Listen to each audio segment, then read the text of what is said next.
The Emperor is finally coming to Star Wars Legion.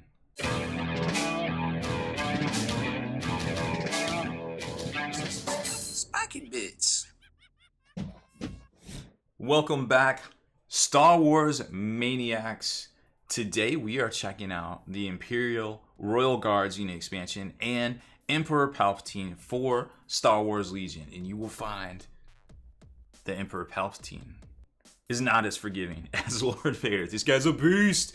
Oh my gosh. So first off, these guys are available right now at your friendly local game store, or of course you can get them for less from Miniature Market.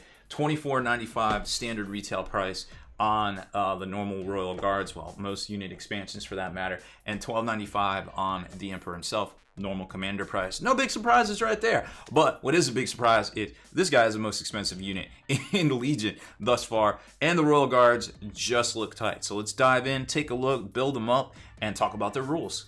So the Royal Guards are coming in hot with a 3-man unit that you can add an additional heavy weapon, well, heavy melee weapon due to right there, which gives you some nifty abilities. Almost makes you saber proof, I suppose. And well, that's pretty much it. You get your standard complement of tokens, you get 5 upgrade cards, and of course the unit cards. So we'll take a closer look at them here in a second. Once you get the box open, this is what you're going to find inside. 4 minis, one of which is the heavy weapon upgrade, which will be the one with the double-handed. There it is right there. And of course, 5 upgrade cards, your command card, your tokens. Get these out of here. We don't even need to talk about those. Now, they go together, as you probably saw right there. Kind of interestingly, the capes are kind of attached to the back pieces right there, and it just kind of flops into the front. And fortunately, or unfortunately, I suppose, it looks like this is pretty easy, this part right here. And you're going to want to use a little thin glue, either the Tamiya thin cement or something to that effect, because you're going to want to get a gap.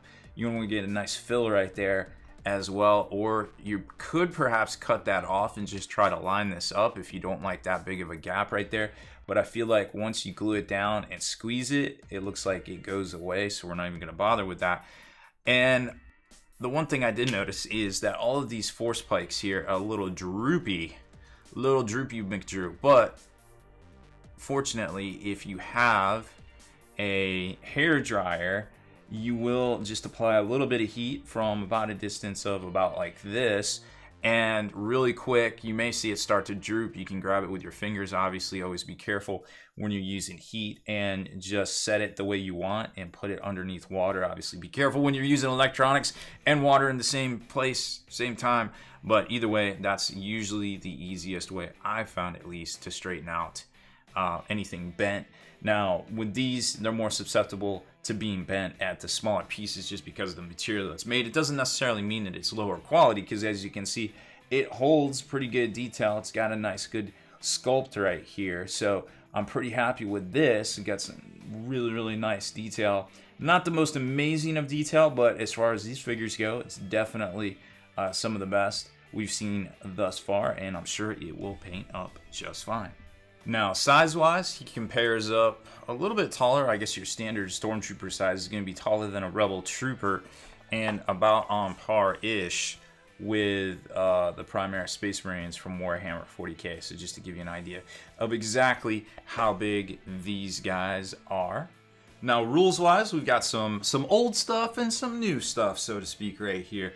Of course, the Electrostaff Guard is the extra deuter, the heavy weapon deuter, which you can see right here with the symbol. You can get the squad up to 4 deuters total. You've got a couple of training slots here, and then, of course, some other familiar ones right there, which you can see how they line up if you choose to take the upgrades that come with it, which they seem pretty solid. I mean, the ability to switch a surge over to a crit seems pretty solid when you're rolling dice. I mean, with the force pike, 1 black and 1 red in melee doesn't seem anything to scoff at. And speaking of getting into melee, having the scout ability seems pretty solid. Of course, they are the first non-character model to have the charge ability, I believe. I think Luke has it. I want to say just Luke. Maybe I'm forgetting about another one. They are the Special Forces slot in your force organization, in your army build there. And of course, you know, you can only have so many of those, but the Emperor has an ability that might cancel out one of those, so you could have a few more and have some of the Scout Troopers. Speaking of Scout Troopers, of course, they have a very similar blaster, but only at 2 range right there.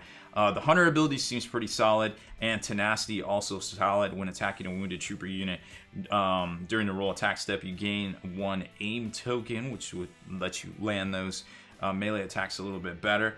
And of course, when you are performing a melee attack, if you are wounded or one or more of your minis have been defeated, add 1 attack die to your attack pool. So just kind of a freebie. Speaking of being wounded, chances are you will have some wounded models in here because they have the Guardian 2 ability, which pairs really well with their 2 health as well. They have the red die, so that's pretty good, and they're going to be able to intercept to hits for some of the other models out there. They also have discipline, so you can kind of stack some cover with the suppression tokens, and when you activate them, they kind of spring into action, being able to remove 2 of those. And they have the charge ability that we talked about, and I think the only other thing that we really need to talk about is their points cost, which is 75, and of course the Electro Staff Guard makes them immune to the Pierce ability, so obviously very good if somebody's rolling up on them with a saber. However, it makes that model's attacks only 2 black melee. I know I say only 2 black melee, only 2 black dice, but it becomes only 2 black dice as he's a little encumbered by what he can attack with instead of the normal force pike over here. So there they are, the Imperial Royal Guards. And here's the Emperor himself, all laid out with all of his accessories. You may notice right off the bat, what are these right here? The man is so good, he comes with 2 sets of token cards here. Pretty crazy if you start thinking about it. So of course, you got your normal one right here. We all know what that is, suppression. And then there's these new ones called Immobilize. And you're probably like, what's that all about? Well, Immobilize comes from this command card right here, and we'll talk more about that here in a few minutes.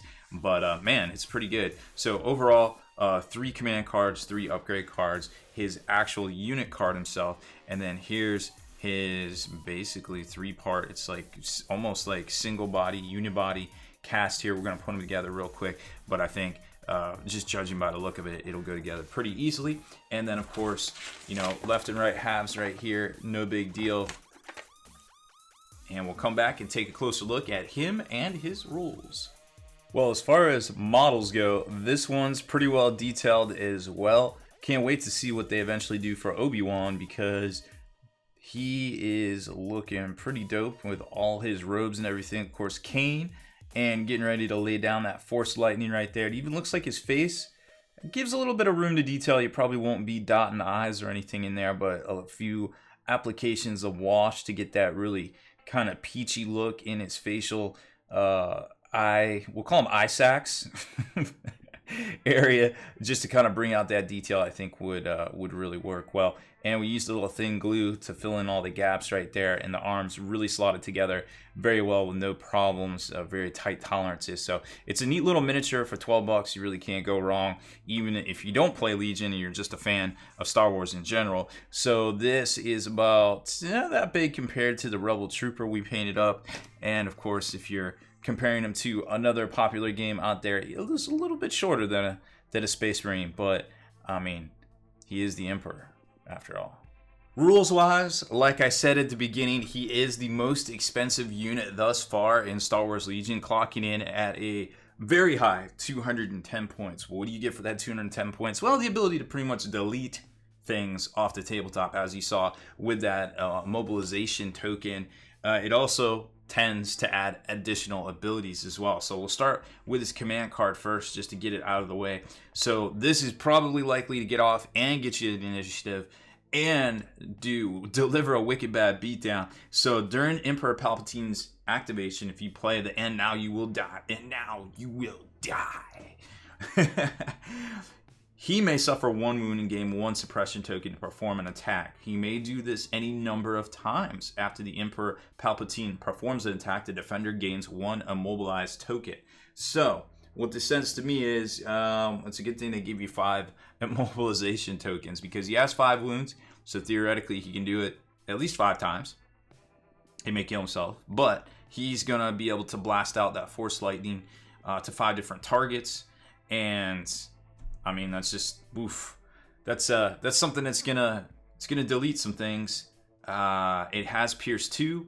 It is suppressive, so there's going to be some far-reaching effects. Even if you don't finish off the target, a unit with one or more mobilization tokens can still perform speed minus X moves or have speed X moves outside of its normal activation. But for the most part, its maximum speed is reduced by 1 for each mobilization token it has, and at least until it's activated, and the end of its activation, it removes any immobilization tokens it has. So it's going to be a little impaired from getting blasted by that force lightning. It can do out of sequence stuff and weird stuff, but for the most part, if your movement is 1 and you have an immobilization token, you're not going to be moving, and of course you can be moving a lot slower depending on how many of these you have on you. Like I said, Emperor Palpatine, 210 points. It's going to give you 3 force slots here. Standard upgrade slot as well. This one comes with improvised orders if you choose to use it. We've seen that with the Han Solo expansion right there recently, just a standard command upgrade. He also has Force Choke, which we've seen before. It allows you to just kind of reach out at range 1 and do a wound to something. It is exhaustible, but he is Master of the Force, so he's going to be able to ready up to 2 of those Force cards per turn. After you suffer 1 or more wounds, gain 1 aim token if you have Anger equipped in the Force slot, which doesn't cost you any action, free or otherwise, right there. So if somebody takes a pot shot at him, well, it's going to be bad for them if they don't finish the job right there. He can also, as an action, do Pulling the Strings, which allows you to activate a friendly trooper at range 1 to 2, trooper unit, and they get to perform a free action or a free attack action or free move action. He also has the Entourage special rule, which allows you to negate the ranks of 1 squad of Royal Guards in your army. So normally I think you have 3 at the Special Forces slot, so now you could theoretically free up more space for his personal Royal Guards and then perhaps a mix of Royal Guards or, say, Scout Troopers out there. He is immune to Pierce. Bum, bum, bum. Go figure. He also can do Force Lightning at both 1 to 2 or 1 to 2 range, but also in melee as well. So if you do manage to close on him, it's not going to end well regardless all the way around. He also has Double Surge, giving you a save as well as a crit on offensive and defensive respectively. His courage is 4, he has 5 wounds, and he has a red dice for his save. There's some of the special rules right there. He himself also has Pierce, so bad times all around. Given to your anger is the 2 initiative command card right here, and it reads, before an opponent would activate their first unit, you may choose an enemy trooper unit. If you do, your opponent must activate that unit instead.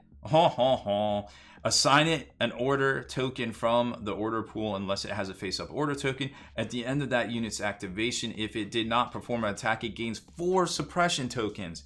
Oof. Sometimes you can make the enemy do your bidding with this card right here. You'll be able to get it off, and you'll probably have the initiative as well, but oh man, that is so dirty.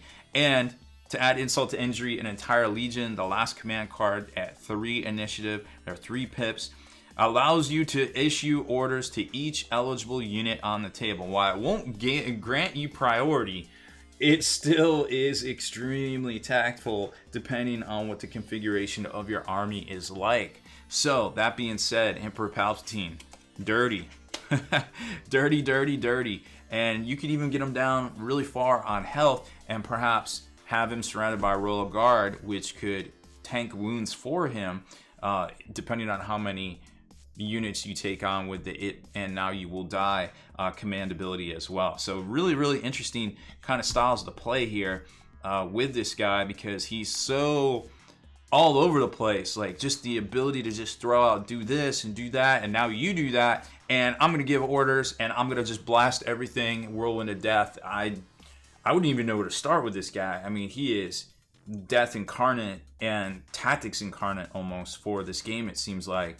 I can't wait to get him on the tabletop and try him out myself. So that is it for this one. I hope you enjoyed our unboxing, build, and review of the new Star Wars Legion Emperor Palpatine, along with the Emperor's Royal Guards, because it only seemed fitting they came out this week to get them on get them out here and get you guys a good look at them. So if you enjoy these type of videos here on the channel, make sure you hit that subscribe button and turn on notifications so you can be the very first to like and comment on all our videos. Spiky bits.